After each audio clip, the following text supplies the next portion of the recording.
આપણે બધા રોજ કેટલું બધું પાણી વાપરીએ છીએ ખરું ને? પણ ક્યારેય વિચાર્યું છે કે નળમાંથી વાપરેલું પાણી ગટરમાં ગયા પછી ક્યાં ગાયબ થઈ જાય છે? વેલ, આજે આપણે એ જ અદૃશ્ય સફરને જાણવાના છીએ. તો ચાલો દૂષિત પાણીની આ દુનિયામાં એક ડૂબકી મારીએ. તો સૌથી પહેલો અને સીધો સવાલ એ છે કે આપણા ઘરોમાંથી પછી એ રસોડું હોય કે વોશિંગ મશીન, જે ગંદુ પાણી બહાર જાય છે, એ ખરેખર ક્યાં જાય છે? કારણ કે એ બસ એમ જ ગાયબ નથી થઈ જતું. એ એક આખી અલગ ભૂગર્ભ દુનિયામાં પ્રવેશે છે. અને આજનો આપણો વિષય એ જ છે. તો ચાલો આ સફરની શરૂઆત કરીએ અને ડૂબકી મારીએ પાઇપલાઇનની એક અનોખી દુનિયામાં. તો જુઓ, આપણે જે ગંદા પાણીની વાત કરીએ છીએ ને, એનું એક ટેકનિકલ નામ છે વેસ્ટ વોટર.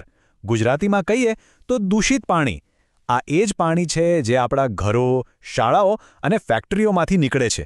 અને એમાં શું હોય? સાબુ, તેલ, કેમિકલ્સ અને હા, અસંખ્ય જીવાણુઓ. હવે જરા કલ્પના કરો કે તમારા ઘરનું, પાડોશીના ઘરનું, આખી સોસાયટીનું, આખા શહેરનું વેસ્ટ વોટર એકસાથે મળીને એક મોટી પાઇપલાઇનમાં વહેવા લાગે છે. જ્યારે આ બધું પાણી ભેગું થાય છે ત્યારે એને એક નવું નામ મળે છે. એને કહેવાય છે સીવેજ. પણ સવાલ એ છે કે આ પાણી આટલું ગંદુ અને ખરાબ કેમ છે? એમાં એવું તે શું છે? વેલ, અહીં આપણી વાર્તાના વિલનની એન્ટ્રી થાય છે. અને એ વિલન છે પ્રદૂષકો. એટલે કે એવા પદાર્થો જે પાણીને આપણા માટે અસુરક્ષિત અને હાનિકારક બનાવે છે. અને આ પ્રદૂષકો એટલે શું? એમાં રોગ ફેલાવતા જીવાણુઓ છે, ફેક્ટરીમાંથી આવતા ખતરનાક કેમિકલ્સ છે, રસોડામાંથી નીકળતું તેલ અને ચરબી છે, અને હા, પ્લાસ્ટિક જેવી વસ્તુઓ પણ. આ બધું ભેગું મળીને પાણીને ખરેખર બહુ જ જોખમી બનાવી દે છે. પણ ચિંતા ના કરો, આ ગંદા પાણીની વાર્તામાં એક હીરો પણ છે. અને એ હીરો છે પાણી શુદ્ધિકરણ પ્લાન્ટ. આ એવી જગ્યા છે જ્યાં આ ગંદા પાણીને ફરીથી સાફ કરવામાં આવે છે. આ પ્લાન્ટમાં પાણીને સાફ કરવાની એક જબરદસ્ત પ્રોસેસ છે, જે મુખ્યત્વે 3 સ્ટેપ્સમાં થાય છે.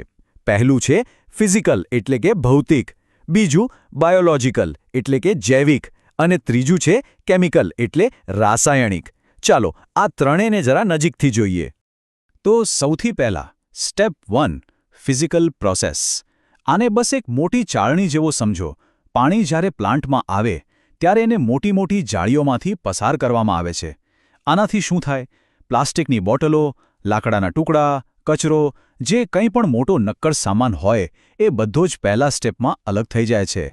હવે આવે છે સૌથી રસપ્રદ પાર્ટ, સ્ટેપ 2, બાયોલોજિકલ પ્રોસેસ. અહીં શું થાય છે ખબર છે? પાણીમાં કરોડો, લાખો કરોડો સારા બેક્ટેરિયા એટલે કે ફાયદાકારક સૂક્ષ્મજીવો ઉમેરવામાં આવે છે. અને આ નાનકડા સૈનિકો શું કરે છે? એ પાણીમાં રહેલી બધી જ સૂક્ષ્મ ગંદકીને ખાઈ જાય છે. એક રીતે આ કુદરતી સફાઈ છે.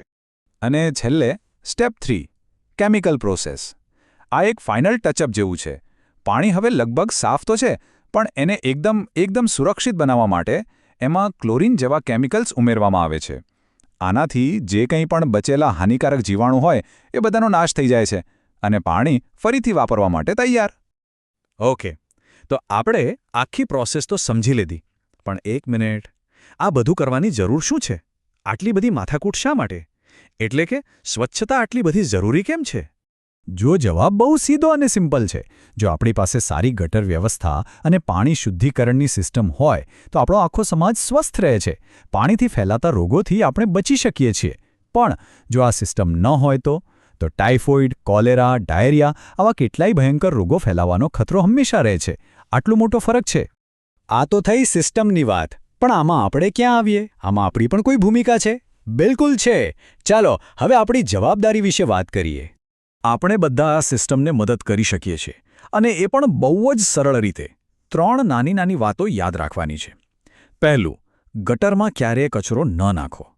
બીજું, રસોડાનું વધેલું તેલ કે કોઈ કેમિકલ સીધું સિંકમાં ન નાખી દો. અને ત્રીજું, અને સૌથી અગત્યનું, પાણીનો બગાડ ન કરો. આ નાની આદતોથી ખરેખર મોટો ફરક પડી શકે છે. યાદ રાખો, વાત બહુ સિમ્પલ છે. જો આપણે પાણી બચાવીશું અને સ્વચ્છતાનું ધ્યાન રાખીશું તો આપણા શહેરો, આપણી નદીઓ બધું જ આપોઆપ સાફ રહેશે.